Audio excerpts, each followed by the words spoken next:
Katika kuenzi misingi ya mapinduzi matukufu ya Zanzibar yaliyojengwa juu ya dhamira ya maendeleo, usawa na uwazi, Zanzibar imeendelea kuchukua hatua madhubuti za kuimarisha sekta za uzalishaji. Miongoni mwa hatua hizo ni uzinduzi wa maabara ya utafiti ya afya ya wanyama, ikiwa ni sehemu ya shamra za kuelekea kilele cha maadhimisho ya miaka 62 ya mapinduzi ya Zanzibar. Mwaminifu katika kazi ndio utakupeleka popote kufanya, hata katika ofisi zetu.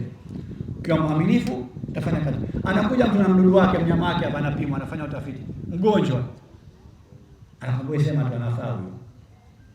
Unafanya utafiti wako, unasema anafaa, unaidhinisha ng'ombe huyu safi wa kuliwa, pengine na maradhi, unakwenda kusambaza maradhi kwa binadamu sasa badala ya wanyama.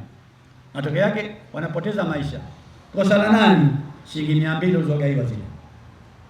Tuwe waaminifu, tusimamie vizuri na tuwe waadilifu katika mradi kazi. Uzinduzi huo umelenga kuimarisha uwezo wa kitaasisi katika kufanya tafiti za kisayansi zinazohusiana na afya ya wanyama, ambapo kuzinduliwa kwa maabara hiyo kunaashiria hatua muhimu katika juhudi za kulinda mifugo dhidi ya magonjwa, kuboresha uzalishaji na kuhakikisha usalama wa afya ya mifugo hiyo. La maabara hii ni kuimarisha utafiti wa magonjwa ya wanyama, ninaenda sambamba na malengo yaliyomo katika dira ya maendeleo ya Zanzibar ya mwaka 2050 na ile ya Jamhuri ya Muungano wa Tanzania ya mwaka 2025-2050 ambayo zinasisitiza kuongeza uwekezaji wa uzalishaji katika maendeleo ya tafiti ili kuchangia hadi kufikia angalau 1% la pato la taifa la Jamhuri ya Muungano wa Tanzania. Maabara hiyo ya kisasa imejengwa kwa kuzingatia mahitaji ya utafiti wa afya ya wanyama, ikiwa na miundombinu na vifaa vinavyowezesha uchunguzi wa magonjwa, ufuatiliaji wa vimelea na utoaji wa taarifa sahihi kwa wakati. Uwepo wa kituo hicho unatarajiwa kuongeza ufanisi katika kupunguza hasara kwa wafugaji na kuinua ubora wa mazao ya mifugo yanayotumika kwa chakula na biashara. Tukio letu la leo linaashiria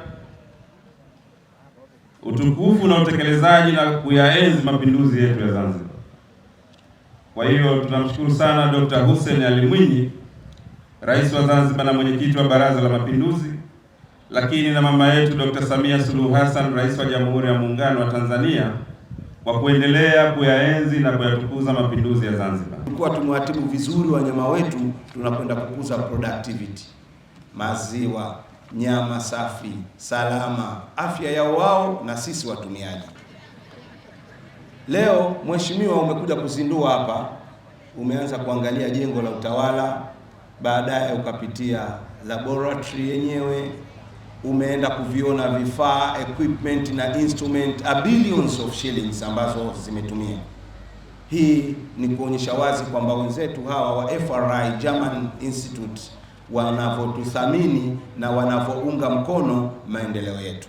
Uzinduzi wa maabara ya utafiti wa afya ya wanyama uliofanyika Dole Kizimbani, wilaya ya Magharibi uliozinduliwa na Waziri wa Nchi, Ofisi ya Rais, Katiba, Sheria, Utumishi na Utawala Bora, Dr. Mwalimu Harun Ali Suleiman, ulioandaliwa na Wizara ya Kilimo, Umwagiliaji, Maliasili na Mifugo kupitia Taasisi ya Utafiti wa Kilimo na Mifugo Zanzibar, unabeba tafsiri pana ya mafanikio ya mapinduzi katika kujenga misingi imara ya maendeleo endelevu ili kuimarisha sekta ya kilimo na mifugo, kulinda afya ya wanyama na binadamu, pamoja na mafanikio chanya kwa wananchi. Khadija Yahya, UBTV.